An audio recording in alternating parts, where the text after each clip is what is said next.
หลักธรรม3ข้อที่เปลี่ยนชีวิตได้จากวันมาฆบูชา Twice a day สวัสดีค่ะ วันมาฆบูชาไม่ใช่แค่วันสำคัญทางพระพุทธศาสนา แต่คือวันแห่งหลักธรรมที่ลึกซึ้งเรียบง่ายและเปลี่ยนชีวิตของเราได้ตลอดกาลวันนี้เราจะมาพูดถึงโอวาทปาติโมกข์คำสอน3ข้อที่พระพุทธเจ้าประทานไว้เมื่อ 2,500 กว่าปีก่อนแต่ยังคงทันสมัยสำหรับทุกคนในยุคนี้ในโลกปัจจุบันที่เต็มไปด้วยความเร่งรีบและความกดดันหลักธรรมเหล่านี้ยังคงเป็นเครื่องมือสำคัญที่ช่วยให้เราได้หยุดพักและทบทวนตัวเองไม่ว่าจะเป็นการจัดการกับความเครียดการรักษาสมดุลในชีวิตหรือแม้แต่การค้นหาความสงบภายในใจหลักธรรม3ข้อนี้ไม่เพียงแต่ช่วยในเรื่องจิตวิญญาณแต่ยังเป็นแนวทางที่สามารถนำไปปรับใช้กับชีวิตประจำวันได้จริงๆหลักธรรมข้อที่1ไม่ทำบาปทั้งปวงคำว่าบาปในที่นี้ไม่ได้หมายถึงแค่การกระทำผิดใหญ่โตเท่านั้นแต่รวมถึงความคิดคำพูดและการกระทำเล็กๆที่ทำร้ายจิตใจตัวเองและผู้อื่นด้วยในโลกนี้ไม่มีใครที่ไม่ถูกตำหนิบ่อยครั้งที่เราทำบาปกับตัวเองโดยไม่รู้ตัวเช่นการตำหนิตัวเองมากเกินไปการเก็บความเจ็บปวดไว้ในใจแทนที่จะให้อภัยตัวเองสิ่งเหล่านี้คือบาปทางใจที่ค่อยๆบั่นทอนความสุขของเราเช่นเมื่อเราทำผิดพลาดในงานแล้วเอาแต่โทษตัวเองว่าฉันไม่เก่งพอหรือฉันล้มเหลวอีกแล้วความคิดลบเหล่านี้จะค่อยๆบั่นทอนความมั่นใจและความสงบในใจลองเปลี่ยนเป็นการพูดกับตัวเองด้วยความเข้าใจเช่นฉันอาจจะพลาดแต่ฉันกำลังเรียนรู้ซึ่งจะช่วยลดการสร้างบาปทางใจได้อย่างมากเรื่องเล่าสมัยพุทธกาลเรื่องของพระอังคุลิมานพระอังคุลิมานเดิมชื่อว่าอหิงสกะซึ่งแปลว่าผู้ไม่เบียดเบียนแต่ด้วยความเข้าใจผิดและการชักจูงของอาจารย์ทำให้เขากลายเป็นโจรผู้โหดเหี้ยมฆ่าคนจนได้ครบ999ศพเพื่อหวังบรรลุเป้าหมายตามความเชื่อผิดๆเมื่อพบกับพระพุทธเจ้าพระองค์เพียงตรัสว่าเราหยุดแล้ว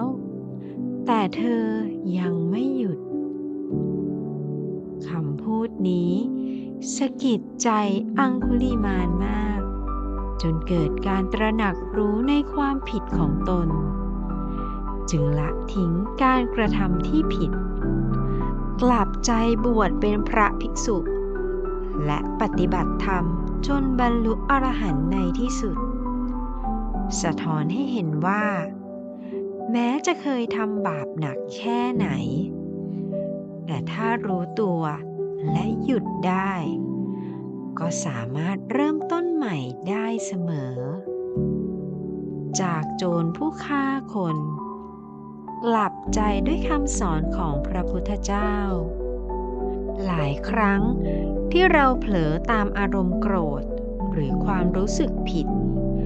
โดยไม่รู้ว่าตัวเองกำลังทำร้ายใจตัวเองอยู่ลองหยุดทบทวนเหมือนที่พระอังคุลิมานทำแล้วเราจะพบทางออกที่สงบกว่าการไม่ทำบาปไม่ได้แปลว่าต้องสมบูรณ์แบบแต่คือการรู้ตัวและหยุดเมื่อรู้ว่ากำลังทำร้ายตัวเองหรือผู้อื่นอยู่ในวันที่รู้สึกผิดพลาดจงให้อภัยตัวเองเพราะทุกคนสามารถเริ่มต้นใหม่ได้เสมอค่ะหลักธรรมข้อที่2ทำกุศลให้ถึงพร้อมการทำกุศลไม่ได้หมายถึงการทำบุญใหญ่โตเสมอไปบางครั้งกุศลเล็กๆที่ยิ่งใหญ่ที่สุดคือการพูดคำปลอบใจการยิ้มให้ตัวเองในวันที่เหนื่อยหรือแค่การฟังใครสักคนด้วยใจจริงการให้เป็นบันไดสู่สวรรค์มีเรื่องเล่าสมัยพุทธกาลเรื่องของหญิงยากจนผู้ถวายผ้าเก่าในสมัยพุทธกาลมีหญิงยากจนคนหนึ่งที่แทบจะไม่มีอะไรจะบริจาคเธอมีเพียงผ้าเก่าผืนเดียวที่ใช้ปูพื้นนั่งแต่ด้วยจิตใจที่เต็มไปด้วยศรัทธาเธอจึงตัดสินใจถวายผ้าเก่าผืนนี้แด่พระพุทธเจ้าแม้จะดูไร้ค่าในสายตาคนทั่วไปแต่พระองค์กลับยกย่องความตั้งใจบริสุทธิ์ของเธอและตรัสว่าการให้ด้วยใจบริสุทธิ์มีค่ามากกว่าสิ่งของที่ให้แสดงให้เห็นว่าความบริสุทธิ์ใจสำคัญกว่ามูลค่าของสิ่งของแม้ของที่ให้จะไม่มีมูลค่าแต่เจตนาที่บริสุทธิ์คือกุศลที่ยิ่งใหญ่พระพุทธเจ้าตรัสว่าการให้ด้วยใจบริสุทธิ์มีค่ามากกว่าสิ่งของที่ให้ในชีวิตประจำวันการให้ไม่จำเป็นต้องเป็นสิ่งใหญ่โตแค่รอยยิ้มคำปลอบใจหรือการรับฟังใครสักคนด้วยความตั้งใจก็เป็นกุศลที่ยิ่งใหญ่ได้กุศลไม่ได้อยู่ที่ขนาดของการกระทำแต่อยู่ที่เจตนาของหัวใจหลักธรรมข้อที่3ทำจิตใจให้บริสุทธิ์การทำจิตใจให้บริสุทธิ์ไม่ใช่การห้ามไม่ให้รู้สึกเศร้าโกรธหรือทุกข์แต่คือการรู้เท่าทันความรู้สึกเหล่านั้นโดยไม่ปล่อยให้มันควบคุมชีวิตเราเทคนิคการปฏิบัติจริงในชีวิตประจำวันข้อ 1การหายใจรู้สติทุกครั้งที่รู้สึกเครียดหรือไม่สบายใจลองหยุดสักครู่แล้วหายใจเข้าลึกๆนับ1 ถึง 4ค้างไว้1วินาทีแล้วหายใจออกช้าๆนับ1 ถึง 6วิธีนี้ช่วยดึงจิตใจกลับมาสู่ปัจจุบันและลดความฟุ้งซ่านได้ข้อ 2สังเกตความคิดโดยไม่ตัดสินเมื่อความคิดลบเกิดขึ้นแทนที่จะผลักไสลองมองมันเหมือนเมฆที่ลอยผ่านฟ้าแค่รับรู้โดยไม่ต้องติดตามไปกับความคิดนั้น ใจเป็นใหญ่ ใจเป็นประธาน เรื่องเล่าสมัยพุทธกาล เรื่องของพระมหากัสสปะ พระมหากัสสปะเป็นหนึ่งในพระสาวกสำคัญของพระพุทธเจ้า ท่านเกิดในตระกูลที่ร่ำรวย แต่กลับเลือกละทิ้งความสะดวกสบายทางโลก เพื่อแสวงหาทางพ้นทุกข์ หลังออกบวช ท่านเคร่งครัดในการถือธุดงค์ ชอบอยู่ในป่า และพึ่งพาเพียงสิ่งจำเป็น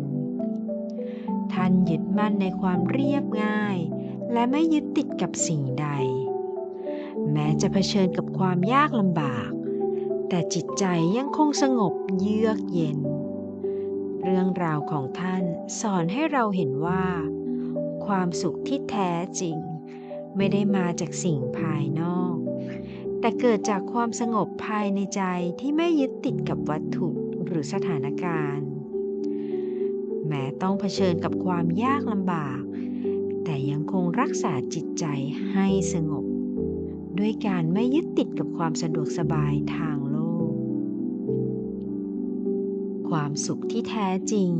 ไม่ได้มาจากสิ่งภายนอก แต่เกิดจากความพอใจในสิ่งที่เรามี การลดความยึดติดกับสิ่งที่ไม่จำเป็น ช่วยให้เราใจสงบขึ้น การทำจิตใจให้บริสุทธิ์ไม่ใช่การห้ามไม่ให้รู้สึกเศร้า โกรธ หรือทุกข์ แต่คือการรู้เท่าทันความรู้สึกเหล่านั้น โดยไม่ปล่อยให้มันควบคุมชีวิตเรา 3 หลักธรรมจากวันมาฆบูชา ไม่ใช่แค่คำสอนในอดีต แต่คือแสงนำทางในชีวิตประจำวันที่เราทุกคนเผชิญ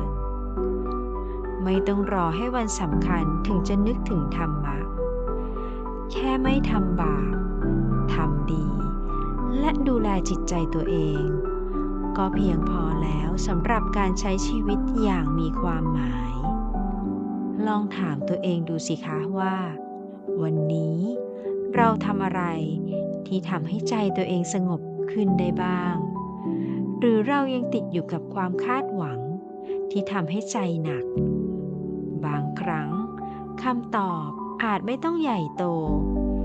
แค่รู้จักฟังเสียงเล็กๆในใจตัวเองก็เพียงพอแล้ว การมีสติรู้ตัวไม่ได้หมายถึงการต้องทำสิ่งยิ่งใหญ่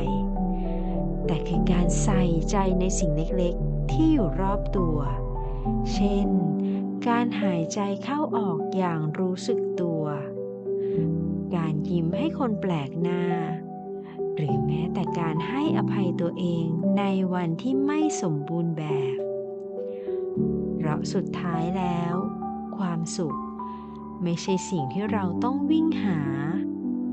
แต่อยู่ที่การหยุดมองมันในทุกวันของชีวิต ความไม่ประมาทคือทางแห่งความหลุดพ้น ถ้าเสียงนี้ทำให้ใจคุณสงบลงได้ ฝากกดติดตาม Voice a Day เพื่อแบ่งปันแสงเล็กๆให้ใจเราได้พักบ้างในทุกๆวันนะคะ ขอขอบคุณและสวัสดีค่ะ